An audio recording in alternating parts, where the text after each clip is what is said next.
do Parque das Águas aqui de Cambuquira e de São Lourenço, principalmente para mostrar a metodologia que a gente utilizou para desenvolver esses trabalhos e também discutir a compreensão que a gente chegou no que diz respeito à água como patrimônio natural imaterial. Não é um consenso, como a Delfina já antecipou aqui, então eu queria discutir isso com vocês, porque ainda está em aberto, apesar de parecer um pouco pacífico. Os próprios municípios nos demandaram para que nós pudéssemos verificar o valor cultural desses bens no que diz respeito à proposição de tombamento. Como metodologia de trabalho, para a gente poder conseguir consubstanciar esse trabalho de ser elencados os valores culturais, a gente primeiro sentiu a necessidade de fazer um levantamento histórico desses parques, da constituição histórica deles. E no que diz respeito ao Parque de São Lourenço, a gente verificou no início do século XIX que o padre Manuel Aires de Casal registrou no seu livro Corografia Brasílica a existência de águas minerais junto ao ribeirão afluente do Rio Verde. Isso ainda em 1817, como esse registro, ele já é do início do século XIX, um registro antigo da existência dessas águas.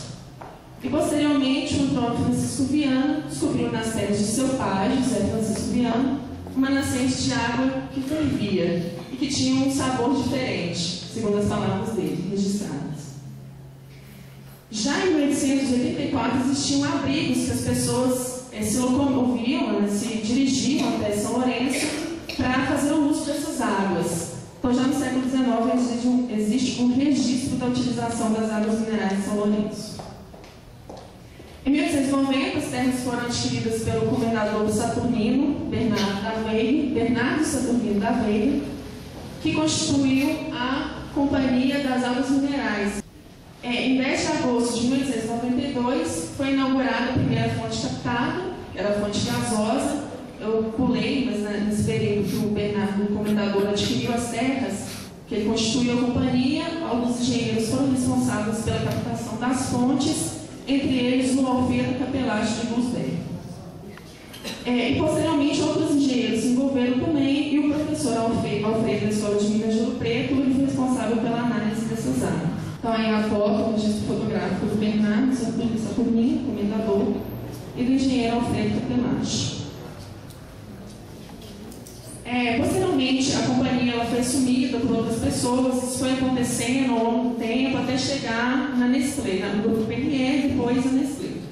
Então, em 1929, ela já não pertencia mais ao comendador, mas foi nesse ano, e a partir desse ano, que se iniciou a captação definitiva das fontes gasosa, magnesiana, das fontes magnesiana, alcalina, ferruginosa, Vic, sulfurosa, e foi um trabalho longo, ele durou 25 anos. Em 1935, nova presidência, nova direção, mas foi nesse ano que foi construído o balneário, o pavilhão das fontes, magnesiana alcalina, e também ocorreu o término da construção do lago. E aqui eu consegui uns registros históricos na Casa da Cultura, que foram gentilmente cedidos para a gente, na época da elaboração do laudo. E aí a gente vê a construção do balneário e a inauguração. Essas fotos antigas são preciosas, são registros muito importantes. E aqui o prédio pequenininho para engarrafamento das águas, em 1905. E depois, em 1935 também, quando o parque estava sendo inaugurado, o sistema de engarrafamento foi modernizado. Então a gente já vê, em uma data próxima, 1940, esse sistema de engarrafamento que é compatível com essa modernização já que teve início em 1935. E vários registros do balneário ao longo do tempo, em 37, 38, 57. So come me with